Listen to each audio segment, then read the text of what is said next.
नमस्कार, मैं आरडी भारती और आप देख रहे हैं बिहारी सुल्तान। दिल्ली विधानसभा चुनाव के बाद दौर शुरू हुआ एग्जिट पोल का और सभी मीडिया ने अपने अपने हिसाब से एग्जिट पोल देना शुरू कर दिया और साथ में यह भी कह दिया कि हमारा अपना यह सर्वे रिपोर्ट नहीं है, हमने किसी से लिया है। मैं बताऊं, मीडिया भी डरी हुई है क्योंकि कई बार उलटफेर हो चुका है, रातों रात गेम हो चुका है। अगर आप हमारे चैनल पर नए हैं तो चैनल को सब्सक्राइब कर लीजिए, वीडियो अच्छा लगे तो इसे लाइक कर दीजिए।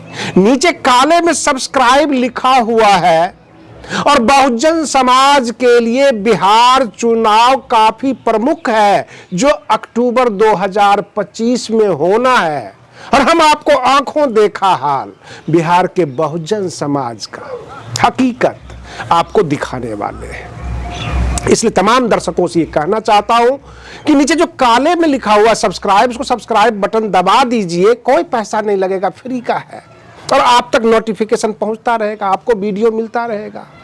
मैं बताऊं, दिल्ली विधानसभा चुनाव के बाद आधी मीडिया ने भाजपा को जिताया, आधी मीडिया ने अरविंद केजरीवाल यानी आम आदमी पार्टी को जिताया और थोड़ा बहुत सीट छोड़ दिया कि चाहे इधर पलड़ा भारी हो या उधर पलड़ा भारी हो, थोड़ा बहुत अदर में डाल देते हैं। जो अदर की सीट है खास करके वह बसपा की ओर इशारा करता है, जैसा कि हमने भी आकलन दिया। और बसपा की जो स्थिति रही है बाकी चुनाव से इस बार बेहतर रही है, लेकिन एक नई चीज जो निकल कर आई है, कहते हैं अल्पसंख्यक वोट।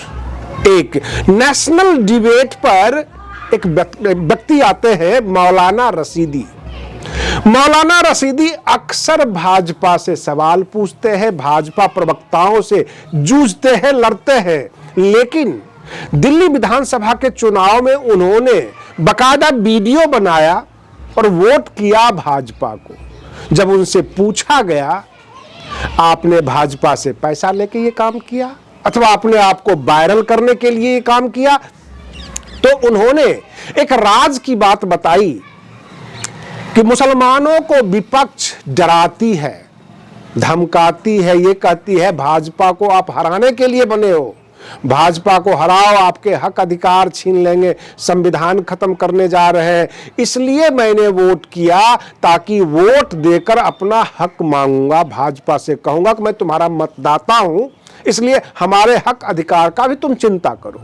यह कह के उन्होंने सफाई दे दी। लेकिन मैं आपको बताऊं कि जब बहुजन समाज के मतदाताओं के बीच हम घूमते हैं, देखते हैं, बहुजन समाज के मतदाताओं को भी डराया जाता है।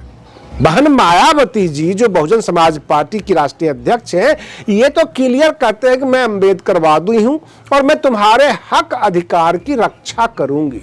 भाजपा पे ये उतना हमलावर नहीं होकर कांग्रेस पे हमलावर होती है और अक्सर ये कहती है कि 70 सालों में कांग्रेस ने कुछ भी नहीं किया बहुजन समाज के लिए, खास करके SC ST वर्ग के लिए कुछ नहीं किया। डराने वाली बात जो है ये बाकी पार्टियां जैसे कि कांग्रेस है, समाजवादी पार्टी है, ये भाजपा के नाम पर एक डर पैदा करती है।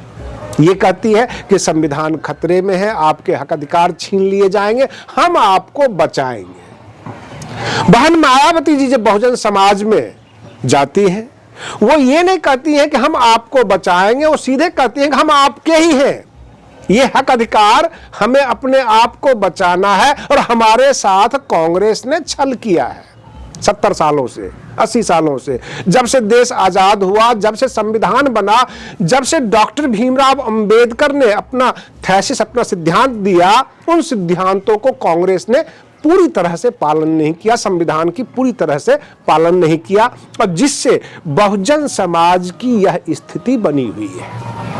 प्रश्न ये उठता है, अगर मौलाना रशीदी ने ये बात खुले तौर पे ऐलान किया है तो बहुजन समाज के लोग भी डरे हुए रहते हैं और डरकर ही सपा अथवा कांग्रेस को वोट करते हैं, उस भय में आकर कि शायद ये हमें बचाएंगे। मैं आपको अपना ही अनुभव बता देता हूं। मैं कई बार जाता हूं, उनके बीच बैठता हूं और मैं ये पूछता हूं कि आपने इस बार किसको वोट दिया है। उनको तो नहीं पता होता है कि मैं यहां का मतदाता हूं या नहीं हूं, परंतु वो ये कहते हैं कि जिनको आपने वोट दिया है उन्हीं को मैंने भी दिया है। इसका मतलब है वो साफ सुथरा शकल देखते हैं, कपड़े अच्छे देख लेते हैं तो ये मान लेते हैं कि हो सकता है कि ये भाजपा वाले होंगे। कहीं न कहीं से डर तो है, खास करके महिलाएं इस तरह का जवाब दे देती है कि जिसको आपने वोट दिया है उसे भी हमने ही दिया है। इस तरह का जो हम सर्वे कर रहे हैं, जो देख रहे हैं, आम जनता के बीच जाते हैं, तो कुल मिलाकर 50-50 हो जाता है। कहीं पर भाजपा बाहुल क्षेत्र मिल जाता है, कहीं पर आम आदमी पार्टी के कार्यकर्ताओं का, उनके मतदाताओं का बाहुल क्षेत्र मिल जाता है।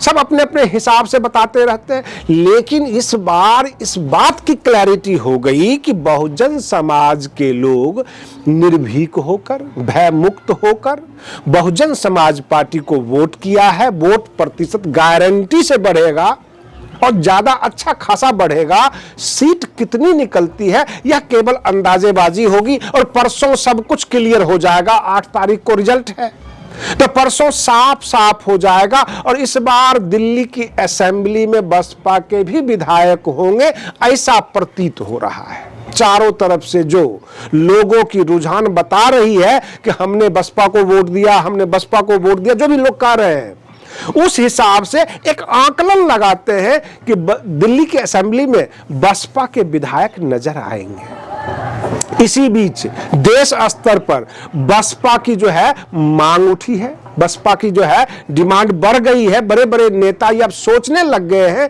कि इधर उधर के गठबंधन के बजाय बसपा को साथ कर लिया जाए, बहन मायावती जी को आगे कर दिया जाए, क्योंकि हमारे देश में SC/ST के नाम पर एक खास नाम एक नया उभर कर आता है, दलित नेता।